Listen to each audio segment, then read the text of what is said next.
Alléluia, Alléluia, Alléluia, Alléluia, Alléluia, Alléluia. Notre Sauveur, le Christ Jésus, a détruit la mort. Il a fait resplendir la vie par l'Évangile. Alléluia, Alléluia, Alléluia. Le Seigneur soit avec vous. Évangile de Jésus-Christ selon saint Marc. En ce temps-là, Jésus se retira avec ses disciples près de la mer, et une grande multitude de gens venus de la Galilée le suivirent, de Judée, de Jérusalem, d'Idumée, de Transjordanie et de la région de Tyr et de Sidon. Vinrent aussi à lui une multitude de gens qui avaient entendu parler de ce qu'il faisait. Il dit à ses disciples de tenir une barque à sa disposition pour que la foule ne l'écrase pas, car il avait fait beaucoup de guérisons, si bien que tous ceux qui souffraient de quelque mal se précipitaient sur lui pour le toucher. Et lorsque les esprits impurs le voyaient, ils se jetaient à ses pieds et criaient « Toi, tu es le Fils de Dieu ». Mais il leur défendait vivement de le faire connaître. Acclamons la parole de Dieu.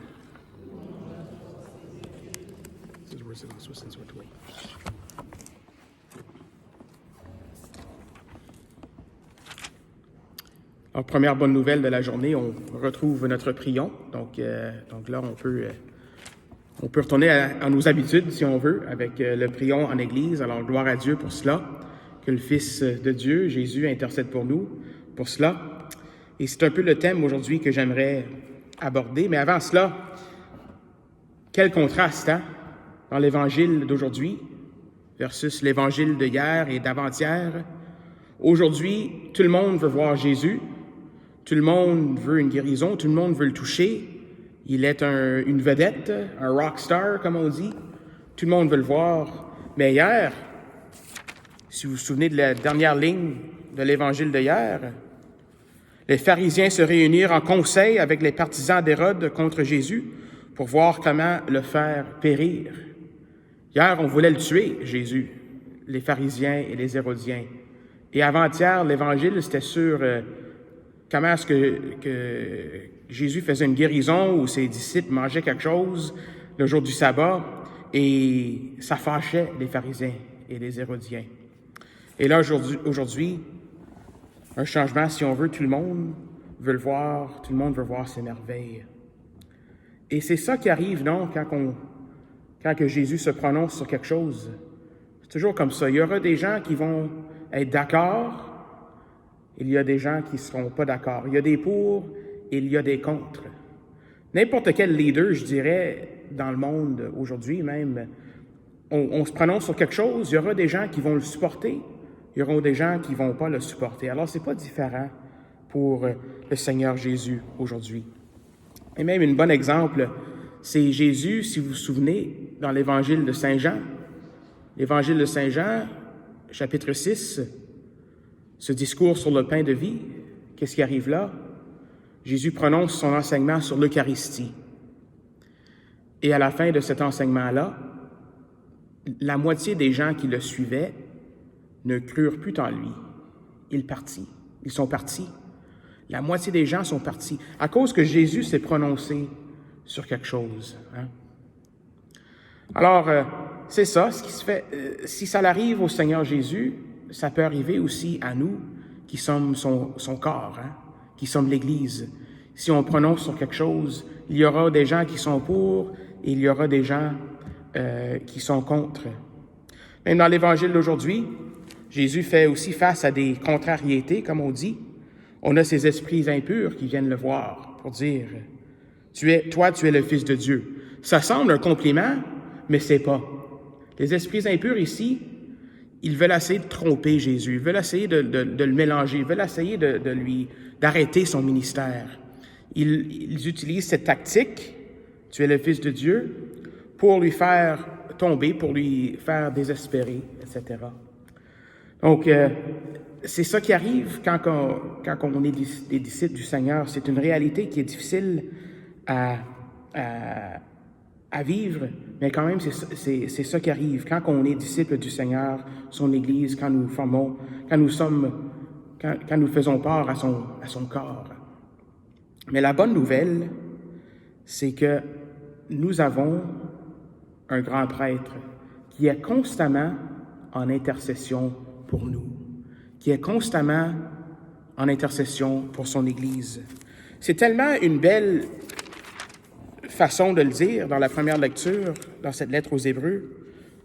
Jésus est capable de sauver d'une manière définitive ceux qui, par lui, s'avancent vers Dieu, car il est toujours vivant pour intercéder en leur faveur.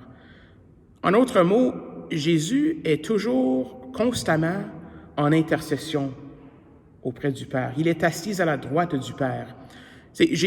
Jésus, le grand prêtre, il est grand prêtre, comme on l'entend souvent dans cette lettre aux Hébreux, il est toujours en prière pour nous, toujours en intercession pour son Église. C'est ça que ça dit. Il n'y a pas comme un arrêt à sa prière. Sa prière d'intercession, elle est parfaite. Nous aussi, nous participons à cette prière d'intercession auprès du Père par notre baptême. Nous sommes baptisés prêtres, prophètes et rois. Donc, notre baptême, on est tous appelés à être des prêtres qui intercèdent auprès de Dieu. Même ici à Ottawa, nous avons une nouvelle communauté de carmélites qui vient de s'établir ici. Donc, c'est dans le coin de Almont. Donc, elles viennent de la Pennsylvanie, je pense, ou quelque chose comme ça. Mais en tout cas, c'est des sœurs cloîtrées qui intercèdent pour l'Église, qui l'intercèdent pour des prières. C'est bon d'avoir ça autour. Il y a des gens qui prennent des vœux, il y a des gens qui prennent des promesses de prier pour nous, de prier pour l'Église, d'être en prière. Les prêtres aussi, les diacres, ceux qui sont ordonnés, promettent de prier la liturgie des heures. Pas juste parce que c'est bon pour eux, mais ils prient ça pour la mission de l'Église, pour l'Église. Donc, nous avons une Église qui est toujours, le corps du Christ, en intercession pour nous. J'imagine ça, là, si on regarde tout le monde en entier, avec tous les fuseaux horaires et tout ça, avec une messe ici à midi et 15, une autre paroisse, une messe à midi, une autre paroisse, une messe peut-être à midi, mais dans un autre fuseau horaire. On est toujours dans la prière, l'Église. Mais nous le faisons imparfaitement. Même avec tout ça, on est toujours en prière, mais d'une façon imparfaite, mais on est joint au Christ, grand prêtre, que sa prière, elle est parfaite. Alors, on peut vraiment, vraiment rendre grâce au Seigneur pour cela, que Jésus est toujours en prière pour nous.